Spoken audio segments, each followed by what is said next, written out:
ನಗರ channel ವೀಕ್ಷಕರಿಗೆ ನಮಸ್ಕಾರ. ನಾನು ಭುವನಶ್ರೀ ನವೀನ್ ಕುಮಾರ್. ಈಗ ವಾರ್ತೆಗಳ ಮುಖ್ಯಾಂಶಗಳು.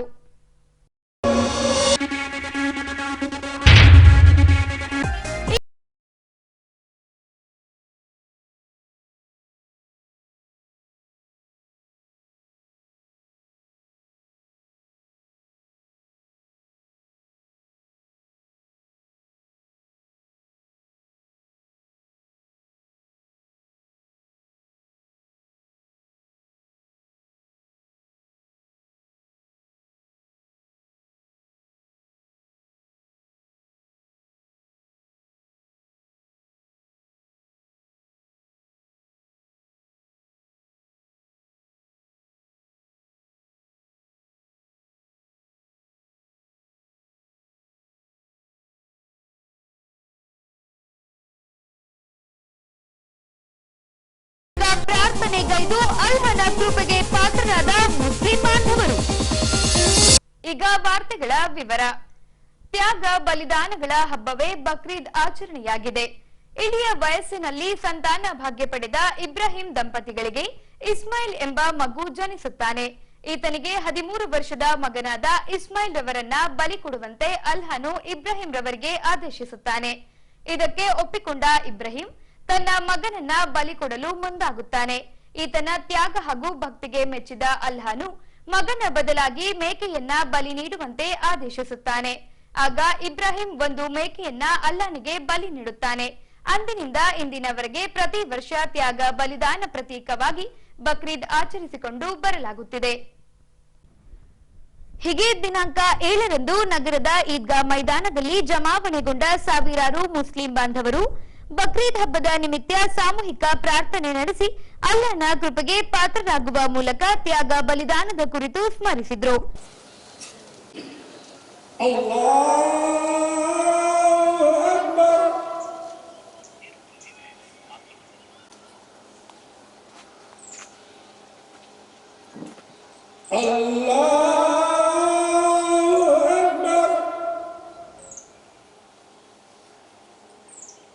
الرحمن الرحيم مالك يوم الدين إياك نعبد وإياك غير المغضوب عليهم ولا الضالين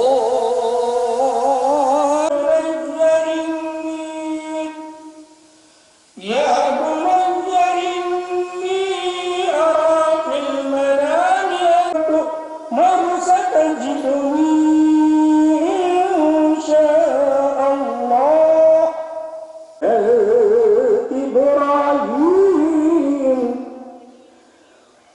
صدقت محسن إنا لنبل وفديناه بذبح عظيم وتركنا عليه في الآخرين إبراهيم كذلك سمع الله لمن حمده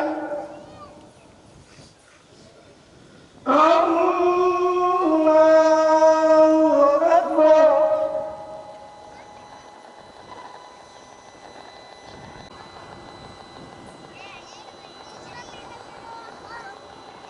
الله أكبر الله أكبر. ಹೀಗೆ ಸಾಮೂಹಿಕ ಪ್ರಾರ್ಥನೆಯ ನಂತರ ಪರಸ್ಪರ ಗಲ್ಲೆ ಮಿಲಾಯಿಸುವ ಮೂಲಕ ಪವಿತ್ರ ಬಕ್ರೀದ್ ಹಬ್ಬದ ಶುಭಾಶಯವನ್ನ ವಿನಿಮಯ ಮಾಡಿಕೊಂಡರು. ಈ ವೇಳೆ ಹೊಸಪೇಟೆ ಅಂಜುಮನ್ ಕಮಿಟಿಯ ಅಧ್ಯಕ್ಷ ಎಚ್ಎನ್ಎಫ್ ಇಮಾಮ್ ನಿಯಾಜಿರವರು ಕ್ಷೇತ್ರದ ಜನತೆಗೆ ಪವಿತ್ರ ಬಕ್ರೀದ್ ಹಬ್ಬದ ಶುಭ ಹಾರೈಸಿದರು. ಸಮಸ್ತ ನಾಗರಿಕರಿಗೆ ಬಕ್ರೀದ್ ಹಬ್ಬದ ಶುಭಾಶಯಗಳು. ಈ ದಿನ ಇಡೀ ನಮ್ಮ ದೇಶದಲ್ಲಿ ಇವತ್ತು ತ್ಯಾಗ ಬಲಿದಾನ ಕುರ್ಬಾನಿ ಕೊಡೋ ಮುಖಾಂತರ ನಾವು ಇವತ್ತು ಈ ಸಾಮೂಹಿಕ ಪ್ರಾರ್ಥನೆಯನ್ನು ಮಾಡಿ ಆ ಭಗವಂತನಲ್ಲಿ ಇಡೀ ನಮ್ಮ ದೇಶಕ್ಕೆ ಒಳ್ಳೆ ಮಳೆ ಬೆಳೆ ಆರೋಗ್ಯ ಶಾಂತಿ ನೆಮ್ಮದಿ ಕೊಳ್ಳಿ ಅಂತೇಳಿ ಇವತ್ತು ನಮ್ಮ ಗುರುಗಳು ಆಶೀರ್ವದಿಸಿದರು. ಈ ಒಂದು ಏನಿದೆ ನಾವು ಕುರ್ಬಾನಿ ಮಾಡೋದು ಅಂದರೆ ಆ ಭಗವಂತನಿಗೆ ನಾವು ನಮ್ಮ ಪ್ರಾಣ ಕೂಡ ನಾವು ಕೊಡೋಕ್ಕೆ ಸಿದ್ಧ ಇರಬೇಕಂತೇಳಿ ಅದು ಒಂದು ಸಂದೇಶ.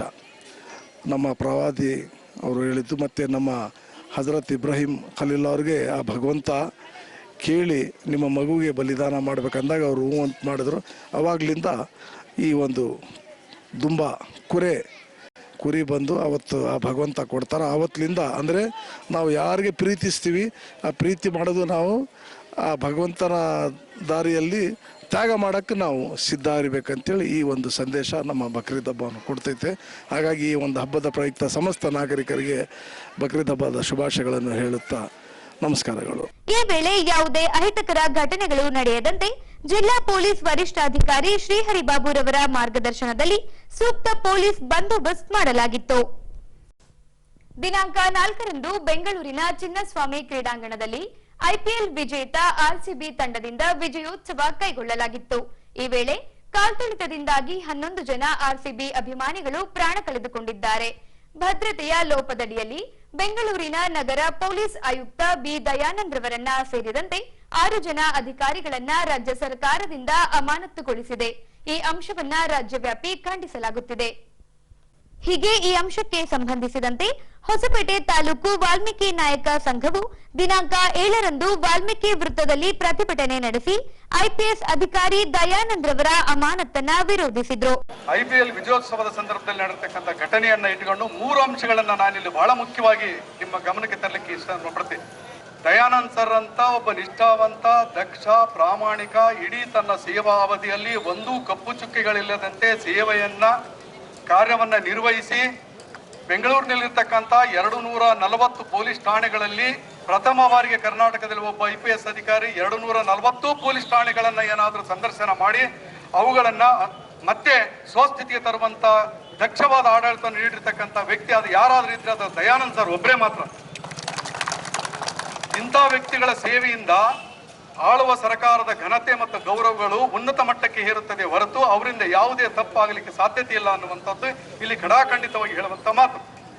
ಆ ಹಿನ್ನೆಲೆಯಲ್ಲಿ ನಾನು ಸಮರ್ಥಿಸಿಕೊಂಡು ಹೇಳೋದಂತ ಹೇಳಿದ್ರೆ, ರಾಜ್ಯ ಸರ್ಕಾರ ಆಗಿರ್ಲಿ, ಯಾವುದೇ ಅರೆ ಸರ್ಕಾರ ಆಗಿರ್ಲಿ, ಖಾಸಗೀಕರಣಗೊಂಡಿರ್ತಕ್ಕಂಥದ್ದು ಯಾವುದೇ ಸಂಘಟನೆಗಳು ಸಮಾರಂಭ ಮತ್ತು ಸಭೆಗಳನ್ನು ಆಯೋಜಿಸುವಂತ ಸಂದರ್ಭದಲ್ಲಿ ರಾಜ್ಯ ಮತ್ತು ಕಾನೂನಿನನ್ವಯ, ಶಿಷ್ಟಾಚಾರದನ್ವಯ ಪರವಾನಗಿಯನ್ನು ಪಡೆಯುವಂಥದ್ದು ಕಡ್ಡಾಯ. ಪೊಲೀಸ್ ಇಲಾಖೆಗೆ ಈ ಐಪಿಎಲ್ ವಿಜಯೋತ್ಸವದ ಅಂಗವಾಗಿ ನಾವು ಕಾರ್ಯಕ್ರಮವನ್ನು ನಡೆಸ್ತೀವಿ ಅನ್ನುವಂಥದ್ದನ್ನ ಪೊಲೀಸ್ ಇಲಾಖೆ ಮುಂದೆ ಇಟ್ಟಾಗ ಪೊಲೀಸ್ ಇಲಾಖೆಯವರು ಅದನ್ನ ತರಾತುರಿಯಲ್ಲಿ ನಡೆಸಲಿಕ್ಕೆ ಆಗೋದಿಲ್ಲ ಅನ್ನುವಂಥ ಸಂದೇಶವನ್ನ ಕೇಳಿಕೊಂಡು ಸಹ ಉದ್ದಟತನದಿಂದ ನಡೆಸುವಂತಹ ಸಂದರ್ಭದಲ್ಲಿ ಪೊಲೀಸ್ ಇಲಾಖೆಯ ಉನ್ನತಾಧಿಕಾರಿಗಳನ್ನ ಇಲ್ಲಿ ಅಮಾನತುಗೊಳಿಸುವಂಥದ್ದು ಯಾವ ನ್ಯಾಯ ಮತ್ತೆ ಯಾವ ದ್ವೇಷಕ್ಕೋಸ್ಕರ ಈ ಕಾರ್ಯಕ್ರಮವನ್ನ ಇವರನ್ನ ಸಸ್ಪೆಂಡ್ ಮಾಡಿದ್ರಿ ಅನ್ನುವಂಥದ್ದು ಒಕ್ಕೂರಿನಿಂದ ಬಹಳ ಉಗ್ರವಾಗಿ ಪ್ರತಿಭಟಿಸಿ ಕೇಳ್ತಾ ಇದ್ವಿ ಈ ಪ್ರಶ್ನೆಯನ್ನು ನಾವು. ಯಾಕೆ ಅಂತ ಹೇಳಿದ್ರೆ, ಈ ಸಸ್ಪೆಂಡ್ ಮಾಡೋದು, ಅಮಾನತುಗೊಳಿಸೋದು ಮತ್ತೆ ಅವರ ರಿಪ್ಲೇಸ್ಮೆಂಟ್ ಮಾಡೋಕ್ಕಂಥದ್ದು ಸೇವಾ ಅವಧಿಯಲ್ಲಿ ಮತ್ತೆ ಸರ್ಕಾರದ ಆಡಳಿತ ಸಂದರ್ಭದಲ್ಲಿ ಸಾಮಾನ್ಯ. ಆದ್ರೆ ಜವಾಬ್ದಾರಿಯನ್ನ ಅವ್ರ ಮೇಲೆ ಇದೆಯಾ? Is it the responsibility of that officer? That should be known by the politicians and it should be almost all the public ಗೊತ್ತಿದೆ ಈ ವಿಷಯ. ಎಷ್ಟು ಜವಾಬ್ದಾರಿ ಇದೆ, ಅದು ಹೇಗೆ ತರಾತುರಿಯಲ್ಲಿ ನಡೀತನ್ನುವಂಥದ್ದು. ಇಲ್ಲಿ ಒಂದು ಸಭೆ ನಡೀತಾ ಇದೆ. ಇಲ್ಲಿರ್ತಕ್ಕಂಥ ಡಿವೈಎಸ್ಪಿ ಸಾಹೇಬರು ತಮ್ಮ ಇಡೀ ಪಡೆಯನ್ನು ಇಟ್ಕೊಂಡು ನಮ್ಮನ್ನೆಲ್ಲರೂ ಕೂಡ ನಿಯಂತ್ರಣ ಮಾಡ್ತಾರೆ, ನಮಗೆ ಸೆಕ್ಯೂರಿಟಿಯನ್ನು ಕೊಡ್ತಾ ಇದ್ದಾರೆ. ಈ ವ್ಯವಸ್ಥೆಯನ್ನು ಒಬ್ಬ ದಕ್ಷ ಅಧಿಕಾರಿ ಮಾಡ್ತಾ ಇದ್ದಾರೆ. ಅದೇ ರೀತಿಯಲ್ಲಿ ದಯಾನಂದ್ ಸರ್ ಅವರಿಗೆ ಅವರ ಪರವಾನಗಿಯನ್ನು ಪಡ್ಕೊಂಡು ಆಯೋಜನೆ ಮಾಡಿ ಎಷ್ಟು ಜನ ಸೇರ್ತಾರೆ ಅನ್ನೋದು ಹೇಳಿದ್ರೆ ಆ ಅಧಿಕಾರಿ ಅದನ್ನ ನಡೆಸ್ತಾ ಇದ್ರು. ಅವ್ರ ಪರವಾನಗಿಯನ್ನು ತಗೊಳ್ಳದೇನೆ ನಡೆದಿರ್ತಕ್ಕಂಥದ್ದು ಇದು ಒಂದು ಉದ್ದಟತನ ಅನ್ನುವಂಥದ್ದನ್ನು ಈ ಮಾತಿನಲ್ಲಿ ನಾನು ಬಹಳ ನೋವಿನಿಂದ ಹೇಳಲಿಕ್ಕೆ ಇಷ್ಟಪಡ್ತೀನಿ. ಘಟನೆ ನಡೆದಿದೆ. ಸ್ನೇಹಿತರು ಹೇಳಿದಾಗೆ ಈಗ ಅಲ್ಲಿ ಹಸುನಿಗಿರ್ತಕ್ಕಂಥ ಎಲ್ಲ ಕುಟುಂಬಕ್ಕೂ ಕೂಡ ಶಾಂತಿ ಸಿಗಲಿ, ಅವರಿಗೆ ಒಳ್ಳೇದಾಗಲಿ. ಇಂಥ ಸಂದರ್ಭದಲ್ಲಿ ಭಾಗಿಯಾಗುವುದನ್ನ ನಾವು ಹೇಗೆ ಭಾಗಿಯಾಗಬೇಕು ಅನ್ನೋದು ಕೂಡ ಅವ್ರ ಗಮನದಲ್ಲಿ ಇಟ್ಕೊಳ್ಳಿ ಅನ್ನುವಂಥ ಮಾತನ್ನು ಹೇಳ್ತಾ, ವಾಟ್ ಈಸ್ ನೆಕ್ಸ್ಟ್, ಮುಂದೆ ಏನು ಅನ್ನುವಂಥದ್ದು ನಮ್ಮ ಉದ್ದೇಶ. ಇಲ್ಲಿಗೆ ಅಮಾನತುಗೊಂಡಿರ್ತಕ್ಕಂಥ ದಯಾನಂದ್ ಸರ್ ಅವರನ್ನ ಮತ್ತೆ ಪುನರ್ ನೇಮಕ ಮಾಡಬೇಕು. ಅದು ಅಮಾನತನ್ನು ವಿಖಂಡನೆಗೊಳಿಸಿ ಆದೇಶವನ್ನು ಹೊರಡಿಸಿ ಅದೇ ಸ್ಥಾನದಲ್ಲಿ ಅವರನ್ನ ಮುಂದುವರಿಯುವಂತೆ ಆದೇಶವನ್ನು ಹೊರಡಿಸಬೇಕು ಅನ್ನುವಂಥದ್ದು ಮಾನ್ಯ ಮುಖ್ಯಮಂತ್ರಿಗಳನ್ನ ಕೇಳ್ತಾ, ಸಂಬಂಧಪಟ್ಟ ಇಲಾಖೆಯನ್ನು ಕೇಳ್ತಾ, ಮಾನ್ಯ ಘನವತ್ತ ಗವರ್ನರ್ ಅವರನ್ನ ಕೈ ಮುಗಿದು ಕೇಳ್ಕೊಳ್ತೀವಿ, ನೀವು ಸರ್ಕಾರಕ್ಕೆ ಸೂಚನೆಯನ್ನು ಕೊಡ್ರಿ, ಇದು ಮಾಡಿರ್ತಕ್ಕಂಥದ್ದು ತಪ್ಪಾಗಿದೆ, ನೀವು ಮರು ನೇಮಕಾತಿಯನ್ನ ಮಾಡಿ ಅವರಿಗೆ ಬೇರೆ ಕಡೆಗೆ ಸ್ಥಳಾಂತರ ವಹಿಸಿ ವರ್ಗಾವಣೆ ಮಾಡಿ ಕೊಡುವ ಹಾಗಿಲ್ಲ. ಅದೇ ಹುದ್ದೆಯಲ್ಲಿ ಅವರು ಮುಂದುವರಿಯುವಂತೆ ಅವ್ರನ್ನ ಪುನರ್ ನೇಮಕಾತಿ ಮಾಡಬೇಕು ಅನ್ನುವಂಥದ್ದು. ಏನ್ ಮಾಡ್ತಾ ಇದ್ದೀರಿ? ಈಗ ಇದಕ್ಕೆ ನ್ಯಾಯವನ್ನ ಕೇಳಬೇಕು. ನ್ಯಾಯವನ್ನೇ ಕೇಳಿ ಸ್ಟ್ರೈಕ್ ಮಾಡಿಬಿಟ್ಟು ಇದು ಮಾಡೋದಲ್ಲ, ಅವ್ರನ್ನ ಪುನರ್ ನೇಮಕಾತಿಯನ್ನ ಮಾಡಬೇಕು ಅನ್ನುವಂಥದ್ದು ನಮ್ಮೆಲ್ಲರ ಒಕ್ಕೂರಿನ ಒಂದು ಆಗ್ರಹ. ಇದನ್ನ ನೇಮಕಾತಿ ಮಾಡಬೇಕು. ಈ ಮಾಡುವಂತ ಸಂದರ್ಭದಲ್ಲಿ ಅವರ ಸೇವಾ ಅವಧಿಯ ಪುಸ್ತಕದಲ್ಲಿ ಇಲಾಖೆಯಲ್ಲಿ ಯಾವುದೇ ರೀತಿಯ ನೋಂದಣಿಗಳನ್ನ ಮತ್ತೆ ಅವರಿಗೆ ಮೆಮೋವನ್ನ ಕೊಟ್ಟಿರ್ತಕ್ಕಂಥದ್ದನ್ನ ವಾಪಸ್ ತಗೊಂಡಿರೋದನ್ನ ದಾಖಲಿಸಬೇಕಾಗ್ತದೆ. ಹಾಗಿದ್ರೆ ಮಾತ್ರ ಒಬ್ಬ ನೌಕರನ ಜೀವನ ಅವಧಿಯಲ್ಲಿ ಆತನ ಸಾಧನೆಗಳಿಗೆ ಒಂದು ಒಳ್ಳೆ ಸ್ಥಾನ ಸಿಗಲಿಕ್ಕೆ ಸಾಧ್ಯತೆ ಇದೆ. ರಾಜ್ಯ ಸರ್ಕಾರ ತನ್ನ ವೈಫಲ್ಯವನ್ನ ಮರೆಮಾಚಿಕೊಳ್ಳಲು ದಕ್ಷ ಐಪಿಎಸ್ ಅಧಿಕಾರಿ ದಯಾನಂದ್ ರವರನ್ನ ಸೇರಿದಂತೆ 6 ಜನ ಅಧಿಕಾರಿಗಳನ್ನ ಅಮಾನತುಗೊಳಿಸಿದೆ. ಇದೊಂದು ಪೊಲೀಸ್ ಇಲಾಖೆಗೆ ಮಾಡಿದ ಬಹುದೊಡ್ಡ ಅಪಮಾನ ಎಂದು ಗರ್ಜಿಸಿದ್ರು. ನಮ್ಮ ವಾಲ್ಮೀಕಿ ಸಮುದಾಯದ ದಯಾನಂದ್ ನಾಯಕ್ ಬೆಂಗಳೂರು ಕಮಿಷನರ್ ಅಂತೇಳಿ ನಾವು ಕೂಡ ಹೇಳ್ತಿದ್ದೇವೆ. ನಮ್ಮ ಸಮಾಜದರಂತೂ ನಾವು ಮಾತಾಡ್ತಾ ಇಲ್ಲ. ಒಬ್ಬ ದಕ್ಷ ಆಡಳಿತ ಅಧಿಕಾರಿಗೆ ಅನ್ಯಾಯ ಆಗಿದೆ ಅಂತೇಳಿ ನಾವು ಮಾತಾಡ್ತಿದ್ದೇವೆ. ಬಂಧುಗಳೇ, ತಮಗೆ ಗೊತ್ತಿರಬಹುದು, ಮೊನ್ನೆ ನಡೆದಂತ ಘಟನೆಯಲ್ಲಿ ಸರ್ಕಾರಕ್ಕೆ ಮುಜುಗರ ಒಳಗಾಗಿ ಇಡೀ ದೇಶಾದ್ಯಂತ ಮಾತಾಡ್ತಾರೆ ಅಂತ ಹೇಳಿ ಸರ್ಕಾರಕ್ಕೆ ಚೀಮಾರಿ ಹಾಕಿದ್ದಾರೆ. ಅದಕ್ಕೋಸ್ಕರ ಇವತ್ತು ದಕ್ಷ ಆಡಳಿತ ಅಧಿಕಾರಿ ಐಪಿಎಸ್ ಇಬ್ಬರನ್ನ ಅಮಾನತನ್ನು ಮಾಡಿದ್ದಾರೆ. ಬಂಧುಗಳೇ, ಬೆಂಗಳೂರು ನಗರದಲ್ಲಿ ಪೊಲೀಸ್ ಇಲಾಖೆ ಎಲ್ಲ ಅಧಿಕಾರಿಗಳು ದಕ್ಷ ಆಡಳಿತ ಅಧಿಕಾರಿ ಅಂತ ಹೇಳಿ ಒಂದು ಸರ್ವಿಸ್ ನಲ್ಲಿ ಕಪ್ಪು ಚುಕ್ಕಿ ಇಲ್ಲದೆ ಅವರು ಅಧಿಕಾರಿಯನ್ನು ನಡೆಸಿದ್ದಾರೆ. ನಿಮಗೆ ಗೊತ್ತಿರಬಹುದು, ಮಂಗಳೂರಲ್ಲಿ ಕೋಮುಗಲಭೆ ಎದ್ದೇಳ್ತಾ ಇದೆ. ಯಾವ ಕಮಿಷನರ್ ಎಸ್ಪಿಗಳು ಹೋದ್ರು ಕೂಡ ಕಂಟ್ರೋಲ್ ಆಗ್ತಾ ಇಲ್ಲ. ಆದ್ರೆ ಅಲ್ಲಿ ಕೂಡ ದಕ್ಷ ಆಡಳಿತ ಅಧಿಕಾರಿ ದಯಾನಂದ್ ನಾಯಕ್ ಅವರು ಕೂಡ ಸರ್ವಿಸ್ ಮಾಡಿ ಬಂದಿದ್ದಾರೆ. ಯಾವುದೇ ಸರ್ವಿಸ್ ನಲ್ಲಿ ಕೋಮುಗಲಭೆ ಆಗಿಲ್ಲ ಅಲ್ಲಿ. ಅಂತ ಅಧಿಕಾರಿಗಳು ಮತ್ತು ಮೈಸೂರಲ್ಲಿ ಎಲ್ಲ ಕಡೆ ಸರ್ವಿಸ್ ಆಗಿದ್ದಾರೆ.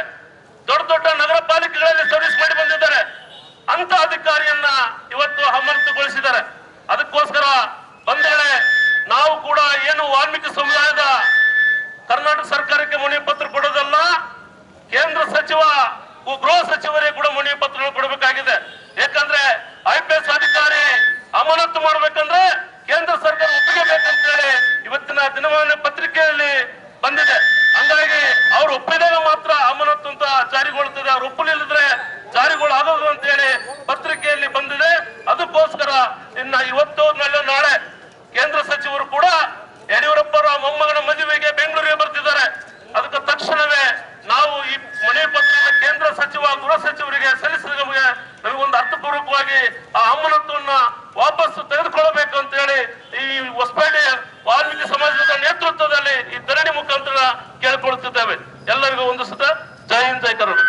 ಇನ್ನು ಎಸಿ ಕಚೇರಿಗೆ ತೆರಳಿ ಎಸಿ ದ್ವಾರ ರಾಜ್ಯ ಸರ್ಕಾರಕ್ಕೆ ಮನವಿ ರವಾನಿಸಿ ಐಪಿಎಸ್ ಅಧಿಕಾರಿ ದಯಾನಂದ್ ರವರ ಅಮಾನತು ಆದೇಶವನ್ನ ಹಿಂಪಡೆಯಬೇಕು. ಅದೇ ರೀತಿ ಉಳಿದ ಅಧಿಕಾರಿಗಳ ಅಮಾನತು ಆದೇಶವನ್ನ ಹಿಂಪಡೆಯಬೇಕೆಂದು ಆಗ್ರಹಿಸಿದ್ದಾರೆ. ಆದೇಶವನ್ನ ಹಿಂಪಡೆಯದಿದ್ದಲ್ಲಿ ರಾಜ್ಯವ್ಯಾಪಿ ಹೋರಾಟ ನಡೆಸಲಾಗುವುದೆಂದಿದ್ದಾರೆ. ಸರ್, ಈಗ ನಮ್ಮ ಮನವಿಗೆ ಸರ್ಕಾರ ಏನಾದರೂ ಸ್ಪಂದಿಸಿಲ್ಲ ಅಂದರೆ ಮುಂದಿನ ದಿನಗಳಲ್ಲಿ ಕರ್ನಾಟಕ ಬಂದ್ ಮಾಡ್ತೀವಿ. ವಾಲ್ಮೀಕಿ ನಾಯಕ ಸಮಾಜ ವತಿಯಿಂದ ಇಡೀ ಕರ್ನಾಟಕ ರಾಜ್ಯಾದ್ಯಂತ ರಾಜ್ಯನೇ ಬಂದ್ ಮಾಡ್ತಕ್ಕಂಥ ಸೂಚನೆ ಆಲ್ರೆಡಿ ನಮ್ಮ ಗುರುಗಳು ಕೂಡ ನಮಗೆ ಮಾರ್ಗದರ್ಶನ ನೀಡಿದ್ದಾರೆ. ಅದು ಸಾಂಕೇತಿಕವಾಗಿ ಮೊದಲು ಸ್ಟಾರ್ಟ್ ಮಾಡ್ಬೇಕಂದ್ರೆ ನಾವು ಹೊಸಪೇಟೆ ಬಂದು ಇವತ್ತೇ ಆ್ಯಕ್ಚುಲಿ ಹೊಸಪೇಟೆ ಬಂದ್ ಮಾಡ್ಬೇಕಂತ ತೀರ್ಮಾನ ತೊಗೊಂಡಿದ್ವಿ. ಇವತ್ತು ಬಕ್ರೀದ್ ಹಬ್ಬ ಇರೋದ್ರಿಂದ ಹಬ್ಬದ ವಿಚಾರದಲ್ಲಿ ಮತ್ತೆ ಬೇರೆಯವ್ರ ತೊಂದರೆ ಆಗಬಾರ್ದು ಅನ್ನೋ ಒಂದೇ ಒಂದು ಉದ್ದೇಶದಿಂದ ಇವತ್ತು ನಾವು ಹೊಸಪೇಟೆ ಬಂದ್ ಕರೆ ಕೊಡಲಿಲ್ಲ. ತರಾತುರಿಯಲ್ಲಿ ನಿನ್ನೆ ಹೊಸಪೇಟೆ ಬಂದ್ ಕೊಡಲಿಕ್ಕೆ ನಮಗೆ ಅವಕಾಶ ಇದ್ರೂ ನಾವು ಮಾಡಲಿಲ್ಲ. ಏನಕ್ಕಂದ್ರೆ ಕಾರಣ ಇಷ್ಟೇ, ಹಬ್ಬ ಇರೋದ್ರ ಸಲುವಾಗಿ. ಮುಂದಿನ ದಿನಮಾನಗಳಲ್ಲಿ ಅವ್ರೇನಾದರೂ ಅವ್ರ ಮತ್ತೆ ಅದೇ ಹುದ್ದೆಯಲ್ಲೇ ಮುಂದುವರಿಸಬೇಕು. ಬೇರೆ ಹುದ್ದೆನಲ್ಲಿ ಅವ್ರಿಗೇನೋ ಟ್ರಾನ್ಸ್ಫರ್ ಕೊಟ್ಟು ಮಾಡಿದ್ರೆ ಅದನ್ನ ನಾವು ಕೇಳಲ್ಲ. ಅದೇ ಮುಂದುವರಿಸಬೇಕು. ಮುಂದುವರಿಸದೇ ಇದ್ದಲ್ಲಿ ಭಾಳ ಉಗ್ರವಾದ ಹೋರಾಟ ನಾವು ಮಾಡ್ತೀವಿ. ನಿನ್ನೆ ಒಂದು ಪ್ರೆಸ್ ಮೀಟಲ್ಲಿ ಮಾನ್ಯ ಸಿದ್ದರಾಮಯ್ಯನವ್ರು ಹೇಳಿದಾಗೆ ಕಾರ್ಯದರ್ಶಿ ಯಾರವ್ರು ಗೋವಿಂದ ರಾಜ ಏನೋ ಇರ್ಬೇಕು ಅವ್ರ ಹೆಸರು, ಅವರು ಲೋಪ ಆಗಿದೆ, ಸರಿಯಾಗಿ ನಮಗೆ ಇಂಟಿಮೇಟ್ ಮಾಡಿಲ್ಲ ಅನ್ನೋದನ್ನ ಸಿದ್ದರಾಮಯ್ಯನವರು ಒಪ್ಕೊಂಡಿದ್ದಾರೆ. ತಮ್ಮ ಆಪ್ತ ಕಾರ್ಯದರ್ಶಿಗಳೇ ಒಪ್ಕೊಂಡಾರ ಅಂದಮೇಲೆ ಮತ್ತೆ ಅಧಿಕಾರಿಗಳ ಮೇಲೆ ಯಾವ ರೀತಿಯಲ್ಲಿ ಇವ್ರು ಆಗ್ತಾರೆ, ಇವ್ರು ಅಧಿಕಾರಿಗಳ ಮೇಲೆ ಯಾವ ರೀತಿ ದೌರ್ಜನ್ಯ ಮಾಡ್ತಾರೆ. ಇವರು ಒಂದು ಯಾವುದೋ ಫಂಕ್ಷನಲ್ಲಿ ಬರ್ತಾರೆ, ಎಸ್ ಪಿ ಅವರಿಗೆ ಕಪಾಳ ಕೊಡಕ್ಕೆ ಹೋಗ್ತಾರೆ. ಇನ್ನೊಂದು ಯಾವುದೋ ಫಂಕ್ಷನ್ ಡಿ ಸಿ ಅವರಿಗೆ ನೀನು ಲೇ ಅನ್ನೋ ಪದನ ಯೂಸ್ ಮಾಡ್ತಾರೆ.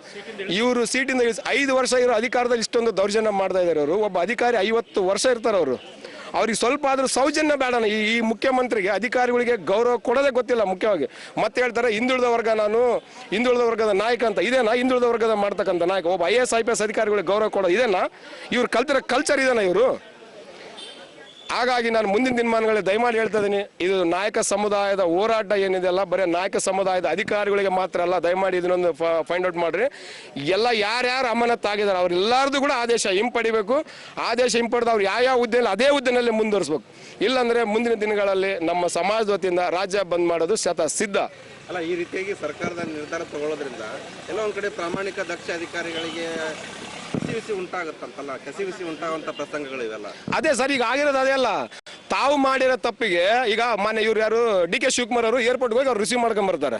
ರಿಸೀವ್ ಮಾಡ್ಕೊಂಬಂದ್ಮೇಲೆ ಕಾನೂನು ಅವರಿಗೆ ಭದ್ರತೆ ಕೊಡೋಕ್ಕಾಗಲ್ಲ ಅಂತ ಹಿಂದಿನ ದಿನ ಸ್ಟೇಟ್ಮೆಂಟ್ ಕೊಡ್ತಾರೆ. ಕೊಟ್ಟಾದ್ಮೇಲೆ ವಿಧಾನಸೌಧ ಹತ್ರ ಫಂಕ್ಷನ್ ಮಾಡಿ ಆದ್ಮೇಲೆ ಮತ್ತೆ ಸ್ಟೇಡಿಯಂ ಮಾಡೋಂಥ ಅವಶ್ಯಕತೆ ಏನಿತ್ತು ಇವರಿಗೆ? ಎಲ್ಲರೂ ಒಂದ್ ಕಡೆ ಮಾಡ್ಬೋದಿತ್ತಲ್ಲ. ಅವರು ಎಲ್ಲರೂ ಒಂದ್ ಕಡೆ ಮಾಡಿದ್ರೆ ನಮ್ಮ ಪೊಲೀಸ್ ಇಲಾಖೆ ಕೂಡ 3-4 ತಾಸು ಟೈಮ್ ಸಿಗ್ತಾ ಇತ್ತು. ಅವರು ಬಂದೋಬಸ್ತ್ ಮಾಡ್ತಾ ಇದ್ರು, ಬೇರೆ ಕಡೆ ಆಗ್ತಾ ಇದ್ರು. ವಿಧಾನಸೌಧ ಹತ್ರ ಮಾತಾಡಿ ಆದ್ಮೇಲೆ ಸಡನ್ ಆಗಿ ಹೋಗಿ ಇವರು ಏನು ಸ್ಟೇಡಿಯಂ ಅಲ್ಲಿ ಕರ್ಕೊಂಡು ಹೋದಂದ್ರೆ ಇವ್ರು ಆ ಸ್ಟೇಡಿಯಂ ಇರೋದು 30-35 ಸಾವಿರ ಜನ ಕೆಪಾಸಿಟಿ. 8-10 ಲಕ್ಷ ಜನ ಬಂದ್ರೆ ಎಲ್ಲಿಂದ ಕಂಟ್ರೋಲ್ ಮಾಡ್ತಾರೆ ಇವರು? ಆಮೇಲೆ 18 ವರ್ಷದಿಂದ ಇದು ಒಂದು ನಮಗೊಂದು ಇತಿಹಾಸ. 18 ವರ್ಷದಿಂದ ನಮ್ಮ ಬೆಂಗಳೂರು ಫ್ಯಾನ್ಸ್ ಹೆಂಗಿದಾರೆ ಅಂತ ತಮ್ಮ ಕೂಡ ಎಲ್ಲರಿಗೂ ಗೊತ್ತೈತೆ. ಆ ಉತ್ಸಾಹದಿಂದ ಎಲ್ಲರೂ ಹೋಗ್ತಾರ್ರಿ. ನಾನು ಕೂಡ ಹೋಗಿದ್ದೆ ಬೆಂಗಳೂರಿಗೆ. ಇವ್ರ ಭದ್ರತೆ ಇಲ್ಲ ಅಂದ್ರೆ ಏನಿದು ಲೋಪ ಅಲ್ಲ? ಇದು ಪೊಲೀಸರ ಮೇಲೆ ಹಾಕೋ ತುಂಬಾ ತಪ್ಪಿದು. ಹಿಂದಿನ ದಿನ ಭದ್ರತೆ ಕೊಟ್ಟರು. ನಿದ್ದೆ ಇಲ್ದಂಗೆ 24 ಅವರ್ಸ್ಗಳು ಅವ್ರು ಭದ್ರತೆ ಕೊಟ್ಟಾರೆ.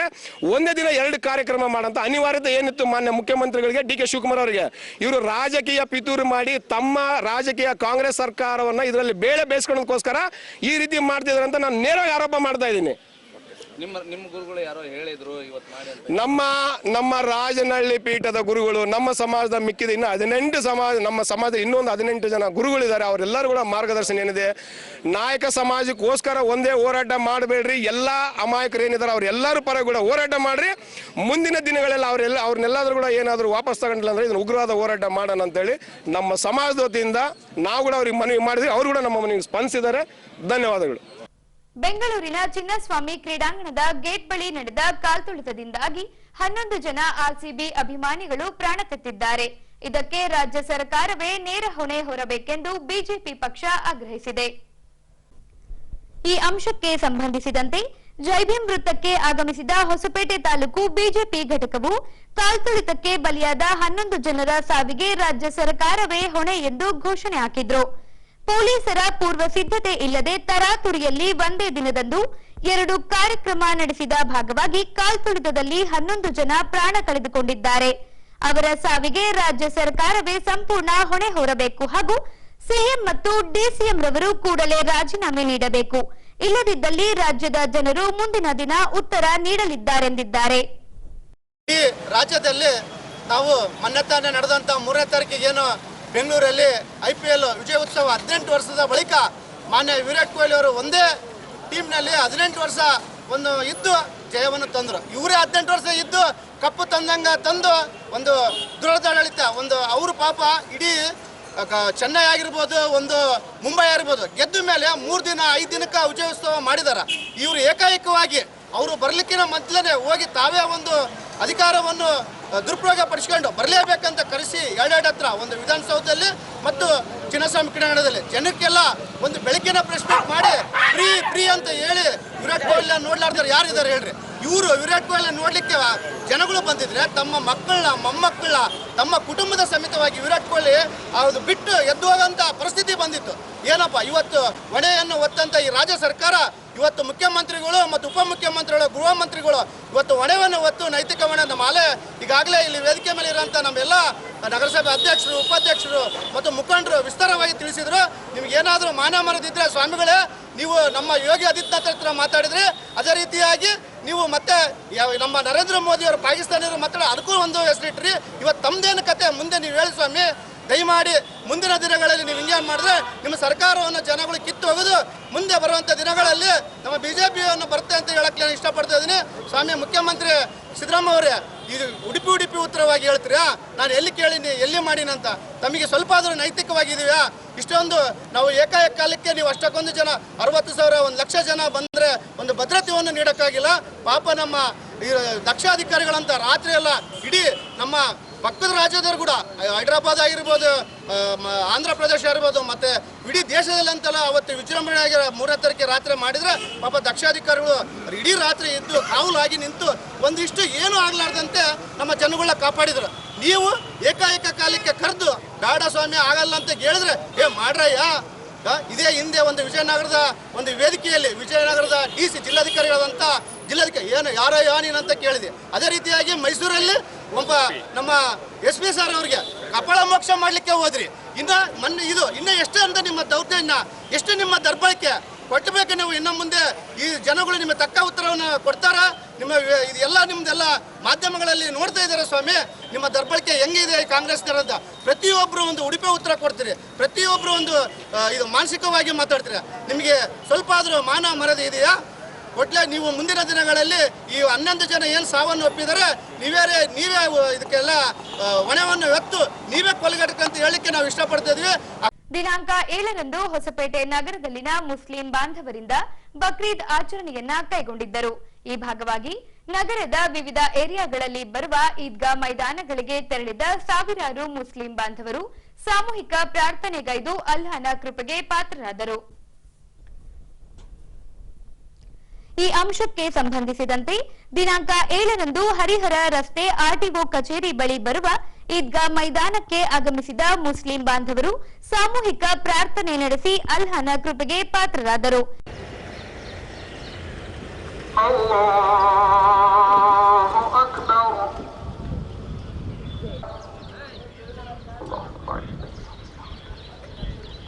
ರಬ್ಬಿಲ್ ಆಲಮೀನ್ ಅರ್-ರಹ್ಮಾನಿರ್ ರಹೀಮ್ ಮಾಲಿಕಿ ಯೌಮಿದ್ದೀನ್ ಇಯ್ಯಾಕ ನಅಬುದು ವಇಯ್ಯಾಕ ನಸ್ತഈನ್ ಇಹ್ದಿನಸ್ ಸಿರಾತಲ್ المستقيم صراط الذين أنعمت عليهم غير المغضوب عليهم ولا الضالين.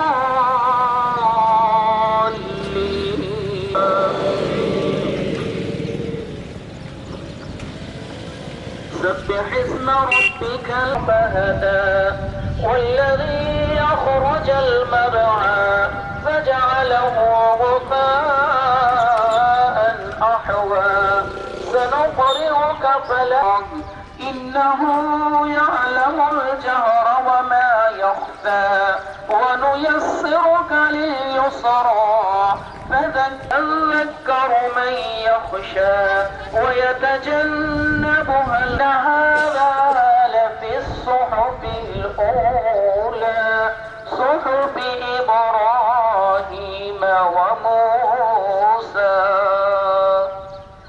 الله أكبر.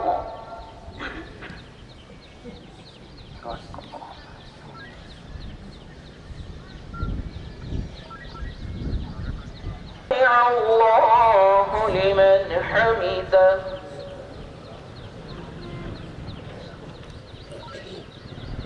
الله أكبر. अल्लाह ताला उन्हें तौहीद पर का मतवाला बनाए। इसी तरह शामियाना सप्लायर का भी और इसी तरह औरतों के लिए अलग मसल्ला बनाने वाले हजरात का भी मैं शुक्रगुजार हूँ और कि उन्होंने बेहतरीन साउंड का बेहतरीन इंतजाम किया। इसी तरह नौजवान लड़कों और लड़कियों का भी मैं शुक्रगुजार हूँ कि उन्होंने वॉलंटियर्स की खिदमत बहुत खूबी से अदा की और फिर हर तरह के इंतजाम में हमारा हाथ बिठाया। बेहतरीन बदला दे। ये जो ऐलान है फयाज खान साहब सफर हज पर गए हैं, उन्होंने दुआ की दरख्वास्त फरमाए अल्लाह ताला उन्हें बासलामत अपने अहलखाना से मिलाए। और इसी तरह जिन हजरात ने जो हजरात भी कुर्बानी दे रहे हैं उनसे गुजारिश है जफरदली हॉस्पिटल का जो खदीम इदारा है वो आपके चर में कुर्बानी का जियादा में मोहम्मदिया मस्जिद में मदीना मस्जिद में इस तरह आप चर के लिए आकर ले जाएं। रहमतुल्लाहि बरकातहू। सारे जमात के हमारे जमात अहले हदीस की जानिब से ईद मुबारक पेश करते हैं और अल्लाह के फजल करम से ईद सुकून से और वक्त पर अदा की गई और पूरे हासपेट के पूरे मुसलमानों को और पूरे गैर कौम वाले भाइयों को हिंदू भाइयों को भी इस ईद की मुबारकबाद देते हुए आज मैं यहाँ पर मुबारकबाद पेश कर रहा हूँ। और जो भी इंतज़ामात थे अल्लाह के फजल व करम से इंतज़ाम कमेटी म्यूनसिपैलिटी वाले और पुलिस डिपार्टमेंट वाले बहुत साथ दिए और अल्लाह के फजल व करम से कामयाब रहा। और अल्लाह ताला से अल्लाह ताला से दुआ है कि अल्लाह ताला हमें हमारे हिंदुस्तान और हमारे हॉस्पेट के हर जगह अमन और शांति कायम रहे। अस्सलाम वालेकुम रहमतुल्लाहि व बरकातुहू। ಎಲ್ಲ ಇವತ್ತಿನ ತ್ಯಾಗ ಬಲಿದಾನದ ಹಬ್ಬವಾದ ಬಕ್ರೀದ್ ಹಬ್ಬದ ಶುಭಾಶಯಗಳು ಹೇಳಕ್ಕೆ ಇಚ್ಛಿಸ್ತೇನೆ. ಈಗ ಈ ಹಬ್ಬದ ಮೇನ್ ಉದ್ದೇಶ ಏನಂದರೆ ಬಲಿದಾನದ ಉದ್ದೇಶ. ಇದರಲ್ಲಿ ನಾವು ಮಾಡ್ತಿರೋಂಥ ಬಲಿದಾನಗಳಲ್ಲಿ ಏನಂತ ಇದು ಮಹತ್ವದ ಬಲಿದಾನ ಅಂತ ಹೇಳಕ್ಕೆ ಇಷ್ಟಪಡ್ತೀನಿ. ಅದೇ ರೀತಿ ಬಸ್ ಡಿಪೋ ಬಳಿ ಬರುವ ಈದ್ಗಾ ಮೈದಾನದಲ್ಲೂ ಕೂಡ ಸಾವಿರಾರು ಮುಸ್ಲಿಂ ಬಾಂಧವರಿಂದ ಸಾಮೂಹಿಕ ಪ್ರಾರ್ಥನೆ ನಡೆಸಿ ಅಲ್ಲಾಹನ ಕೃಪೆಗೆ ಪಾತ್ರರಾಗುವ ಮೂಲಕ ತ್ಯಾಗ ಬಲಿದಾನದ ಕುರಿತು ಸ್ಮರಿಸಿದ್ರು.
इसके जरिए से हमारे रब्बना आतिना फिद दुनिया हसनतन व फिल आखिरति हसनतन व क़िना व नतूबु इलैक अल्लाहुम्मा इन्ना नस्अलुका अल-हुदा व-त्तक़वा वल-आफ़िया अल्लाहुम्मा इन्ना नस्अलुका अंसुर al-islam wal-muslimin अल्लाहुम्मा अंसुर al-islam wal-muslimin fi kulli makan फरमा हमारे रुकू और सुजूद को कबूल फरमा क़ुऊद और सलाम को कबूल फरमा हमारे तिलावतों को कबूल फरमा ऐ मौलाए करीम हम ईदगाह आए हैं तेरे नबी ने फरमाया है कि जब ईदगाह से वापस होंगे तो जैसे आएंगे तो गुनाह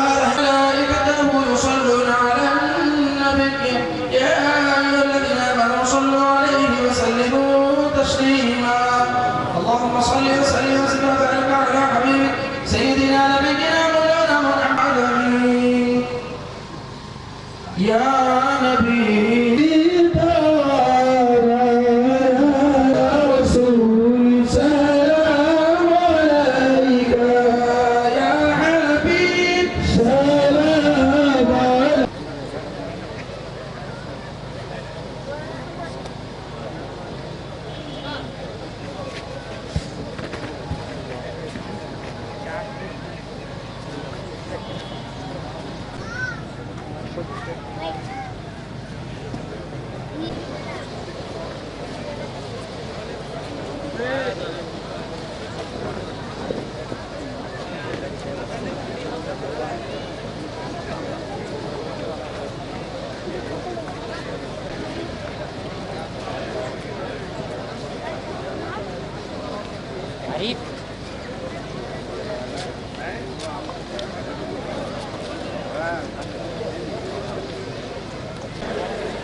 ಎಲ್ಲ ಸಮಸ್ತ ಜನರಿಗೆ ಬಕ್ರೀದ್ ಹಬ್ಬದ ಶುಭಾಶಯಗಳು. ಎಲ್ಲ ಪ್ರೀತಿ ಪ್ರೇಮಲ್ಲಿದ್ದ ಶಾಂತಿಯುತ ಪ್ರತಿಯೊಬ್ಬ ಹಬ್ಬವನ್ನು ಯಾವ ರೀತಿ ಆಚರಿಸ್ತೀವಿ ಇನ್ನೊಬ್ಬರಿಗೂ ನಾವು ಶುಭಾಶಯಗಳು ಕೊಡುತ್ತಾ ಇದು ಬೆಳವಣಿಗೆನ ಬೆಳೆಸಬೇಕು ಈ ದೇಶದಲ್ಲಿ. ಮತ್ತು ಇನ್ನೊಂದು ಎರಡು ಮಾತು ಹೇಳಕ್ಕೆ ಇಷ್ಟಪಡ್ತೀನಿ. ಪ್ರತಿಯೊಬ್ಬರು ಮಕ್ಕಳಿಗೆ ವಿದ್ಯಾವಂತರು ಮಾಡಿ ಈ ದೇಶದ ನಮ್ಮ ಮನೆಯ ಗೌರವ ತರಬೇಕು. ಮತ್ತು ಎರಡನೇ ಮಾತು ಏನಂದರೆ ನಮ್ಮ ಎಲ್ಲ ಪ್ರತಿಯೊಬ್ಬರು ಇಲ್ಲಿ ಬಂದಂಥ ಎಲ್ಲರೂ ಪ್ರತಿಯೊಬ್ಬರು ಗಿಡ ಇಟ್ಟು ಗಿಡಲಿಂದಲೇ ಮಳೆ, ಮಳೆಯಿಂದ ಬೆಳೆ ಅಂತ ಹೇಳ್ತಾರೆ. ಅದು ಪ್ರತಿಯೊಬ್ಬರು ಗಿಡ ಇಟ್ಟು ನಮ್ಮ ದೇಶದಕ್ಕೆ ಬೆಳವಣಿಗೆ ಮಾಡಬೇಕಂತೇಳಿ ಸಂಬಂಧದಲ್ಲಿ ಹೇಳ್ತೀನಿ. ದಯವಿಟ್ಟು ಎಲ್ಲರೂ ಪ್ರತಿಯೊಬ್ಬರು ನಮ್ಮ ಹಿರಿಯವರ ಹೆಸರು ಮೇಲೆ, ನಮ್ಮ ಪ್ರೇಮಿಕೆ ಹೆಸರು ಮೇಲೆ, ನಿಮ್ಮ ಅಣ್ಣ ತಮ್ಮರ ಹೆಸರು ಮೇಲೆ, ಗುರುಗಳ ಹೆಸರು ಮೇಲೆ ಪ್ರತಿಯೊಂದು ಗಿಡ ಇಟ್ಟು ಗಿಡ ಬೆಳೆಸಬೇಕಂತೇಳಿ ಸಭೆಯಲ್ಲಿ ಹೇಳ್ತೀನಿ. ಜೈ ಹಿಂದ್, ಜೈ ಕರ್ನಾಟಕ. ಅಸ್ಸಲಾಮು ಅಲೈಕುಂ, ನಮಸ್ಕಾರ. ಈಗ ಕೊನೆಯಲ್ಲಿ ಮತ್ತೊಮ್ಮೆ ವಾರ್ತೆಗಳ ಮುಖ್ಯಾಂಶಗಳು.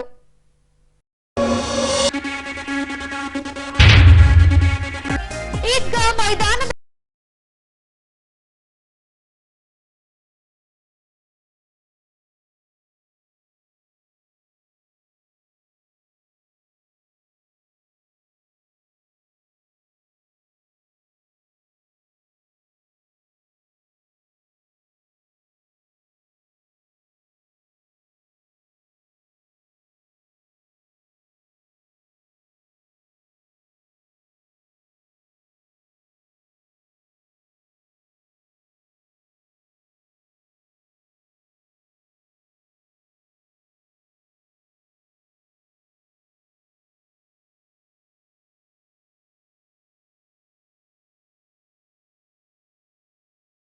ಸಾಮೂಹಿಕ ಪ್ರಾರ್ಥನೆಗೈದು ಅಲ್ಲಾಹನ ಕೃಪೆಗೆ ಪಾತ್ರರಾದ ಮುಸ್ಲಿಂ ಬಾಂಧವರು. ಇಲ್ಲಿಗೆ ವಾರ್ತಾ ಪ್ರಸಾರ ಮುಕ್ತಾಯವಾಯಿತು. ನೈಜ ಸುದ್ದಿಗಳಿಗಾಗಿ ನೋಡ್ತಾ ಇರಿ ವಿಜಯನಗರ ಸುದ್ದಿವಾಹಿನಿ. ನಮಸ್ಕಾರ.